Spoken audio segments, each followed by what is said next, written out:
Hi Little Mead, second chapter of Superfudge. So if you haven't heard the first chapter, you should click on that video and watch that one first. Okay, so chapter 2 is called Coochie Coochie Coo, and Peter has just found out from his parents that they're going to have a baby. He doesn't want one because he thinks he's got enough trouble just with his little brother. So a little bit of time has gone past. Chapter 2. I hadn't told anyone that my mom was going to have a baby, except Jimmy Fargo. He is my best mate and I tell him just about everything.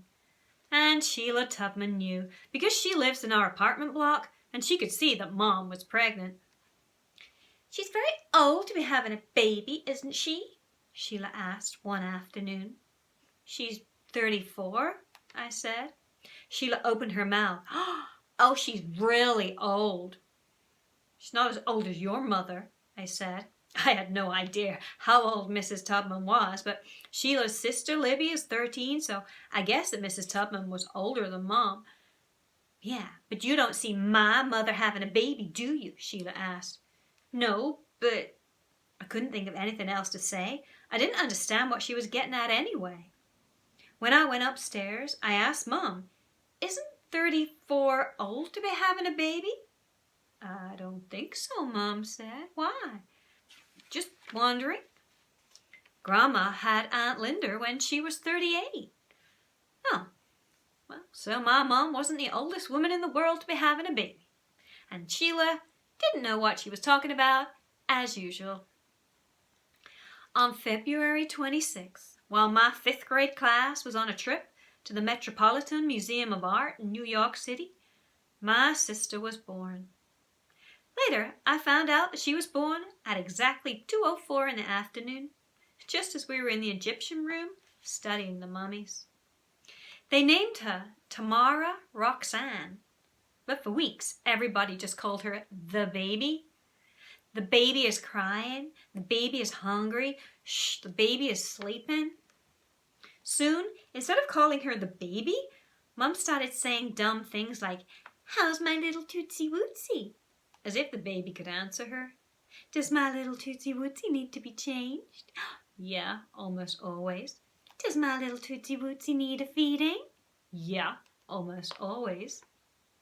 A Mum's little Tootsie Wootsie never slept for more than 2 hours at a time, and every night I'd wake up to her howls, and Turtle, my dog, who slept at the foot of my bed, he woke up too, and then he'd howl along with her, a regular duet. By the time she was 1 month old, everybody was calling her Tootsie. And right away, I could see that there would be problems. I tried to warn my mother and father. When she goes to school with a name like that, the kids are going to tease her. They're going to call her Tootsie Roll, or worse. So in America, there is a candy bar, like a chocolate cake bar called a Tootsie Roll. So they're calling her Tootsie, but over in America, that's like a candy bar, a chocolate bar. Mum and Dad just laughed. "Oh, Peter, you're so funny." Only I wasn't being funny at all. I knew what I was talking about, but there was nothing I could do about it. So I had a brother called Fudge, and I had a sister called Tootsie. Maybe what my parents really wanted was a candy factory. I wondered how I'd come off so easy. Tootsie was much smaller than I'd expected, but she was tough. I found that out when Fudge tried to pull off her toes. "I just wanted to see what would happen," he explained when Tootsie had screamed. "You must never do that again," Mum told him. "How would you like it if Peter tried to pull off your toes?" I couldn't help laughing at that one. "Peter knows my toes don't come off," Fudge said. "Well, neither do Tootsie's," Mum said. One afternoon, when I came home from school, Tootsie wasn't in her crib. I figured Mom was feeding her, so I went to her bedroom to say hello. Mom was lying on her bed with her hands over her eyes. "Hi," I said. "Where's Tootsie?" "Oh, in her crib asleep," Mom muttered. "No, she's not." "Of course she is. I just put her down a few minutes ago." "Well, Mom, I looked in her crib, and I'm telling you, she's not there. Mom took her hands away from her face. What are you saying, Peter? Mom, Tootsie's not in her crib. That's all I'm saying. Mom jumped up. Then where is she? We both ran down the hall into the area where we used to eat. Mom looked into her crib, but Tootsie wasn't there. Oh no, Mom cried. She's been kidnapped. Who'd want her? As soon as I said it, I was sorry. Call the police, Peter. Mom said, no, wait. Call Dad first. No, call the police. Wait a minute, Mom. I said, where's Fudge? Fudge? In his room, I guess. He was listening to music when I put Tootsie down for a nap. She looked thoughtful for a minute. You don't think... We raced to Fudge's room. He was sitting on the floor, playing with his cars and listening to Puff the Magic Dragon on his CD player. Where's Tootsie? Mom said. Tootsie? Fudge asked, sounding a lot like me when I'm trying to get out of answering a question. Yes, Tootsie, Mom said louder. Oh, she's hiding, Fudge said. What are you talking about? Oh, we're playing a game, Fudge told her. Who's playing a game? Mom asked. Us, Fudge said. Me and Tootsie. Tootsie can't play. She's too young for games. Oh, I help her, Fudge said. I help her hide. Fudge, Mom said, and I could tell about another minute she'd really let him have it. Where is Tootsie? Oh, I can't tell. She'll be mad. Just as my mother was about to explode, I had an idea. Let's play hot and cold, I said to Fudge. You follow me, and when I get close to Tootsie, you say hot, and when I get far away from her, you say cold. Get it? I like games, Fudge said. Okay, ready? Ready. Let's go. I walked down the hall to the living room. Cold, cold, cold, Fudge sang. I went into the kitchen. Cold, cold, cold. I walked into the front hall. Oh, hot, hot, Fudge cried. I opened the closet. Very hot. Watch out, you'll get burned. He jumped up and down, clapping his hands. And Tootsie was on the floor of the closet, fast asleep in her infant seat. Mom scooped her up in her arms. Oh, thank goodness. My Tootsie Woosie is all right. Mom put her back into her crib, and then she really let go. That was a very naughty thing to do, she shouted. I'm very angry at you, Fudge. But Tootsie likes to play.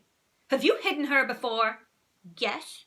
You must never do that again. Do you understand? No. You can't carry her around that way. She's not heavy. Yeah, but babies have to be carried in a special way. You mean like mother cats carry their kittens? Fudge asked. That's right, Mom said. Fudge laughed. But you don't carry Tootsie in your mouth. No, I don't, but I do carry her very carefully to protect her. Do you love me, Mommy? Yes, very much. Then get rid of Tootsie, Fudge said. I'm sick of her. She's no fun. Someday she'll be fun, and she'll be able to play hide and seek with you. But you have to wait. She's not ready yet. I don't want to wait. I want you to get rid of her now. Tootsie is our baby. I'm your baby. You're my little boy. No, I'm your baby. Oh, all right, Mom said. You're my baby, too. Pick me up like you do Tootsie. Mom opened her arms and Fudge jumped up into them. He rested his head on Mom's shoulder, shoved his fingers into his mouth, and slurped on them. And I know it's stupid, but for just a minute, I wished I could be Mom's baby again, too. After that, whenever we had company, by company he means people over, Fudge tried to sell Tootsie. You like the baby? He'd ask. Oh, yes, she's adorable. You can have her for a quarter. So a quarter is their money, like 50p. When that didn't work, he'd try to give her away. We have a baby upstairs. You can have her for free, he'd say to anybody in the street.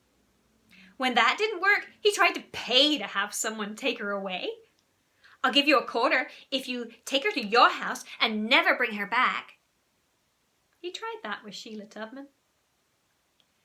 My mother told me that when I was born, Libby wanted to get rid of me too, Sheila said. Who could blame her, I thought. But she got over it, and so will you, she told Fudge. Fudge kicked Sheila And then he ran down the hall. Sheila stood over Tootsie's crib. Lucky for her, she doesn't look like you, Peter. What's that supposed to mean? I said. Well, look in the mirror sometime. Oh, coochie, coochie, coo, she said to Tootsie. So Sheila is the same age as Peter. They go to the same school and they live in the same apartment block. And their parents are friends, so sometimes Sheila comes over, even though Peter doesn't really like her.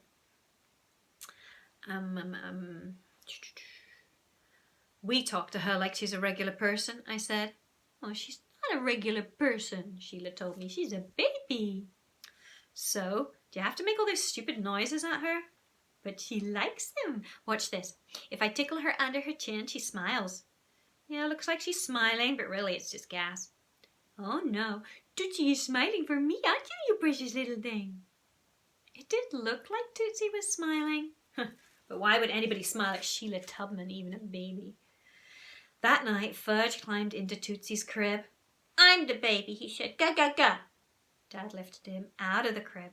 No, you're a big boy. You sleep in a big boy bed. No, I'm not a big boy. I'm a baby. Wah, wah, wah. I decided it was time to have a little talk with the kid. So I said, hey, Fudge, you want me to read you a story? Yeah. Okay, get into bed. I'll be right there. I brushed my teeth, put on my pajamas, and when I got to Fudge's room, he was sitting up in bed with his favorite book spread out across his lap, Arthur the Anteater. Read, he said. I sat down next to him. Aren't you tired of acting like a baby? I asked. No. I thought you wanted to be like me. I do. Well, you can't be a baby and be like me too. Why not? Well, because babies can't do anything. They just eat and sleep and cry. They're not even interesting. Then why does everybody think Tootsie's so great? Because she's new. They'll get tired of her pretty soon. It's better to be older. So Peter is...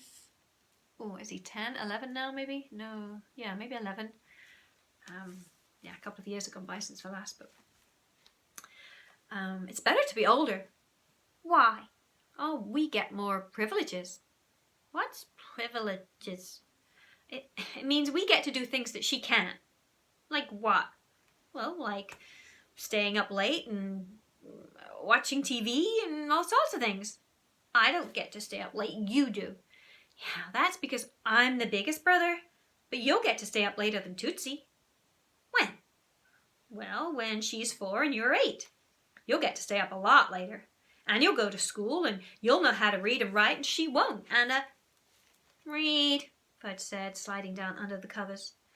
Will you stop trying to be a baby? I asked. I'll think about it. Oh, it's better than nothing, I said. Fudge fell asleep before I'd finished the book. I pulled up his covers and turned out his light. Then I went into the bathroom and studied myself in the mirror. What was Sheila Tubman talking about? I looked the same as always. And why did she think Tootsie was lucky not to look like me? Unless it was my ears. Lately they seemed too big. I tried holding them flat against the side of my head. Not bad, I thought. Maybe I could take them back every morning before school. Yeah, that'd be a lot of trouble. If I grew my hair longer, I could hide them. Yeah, that's what I'm going to do. I'm going to grow my hair till it covers my ears.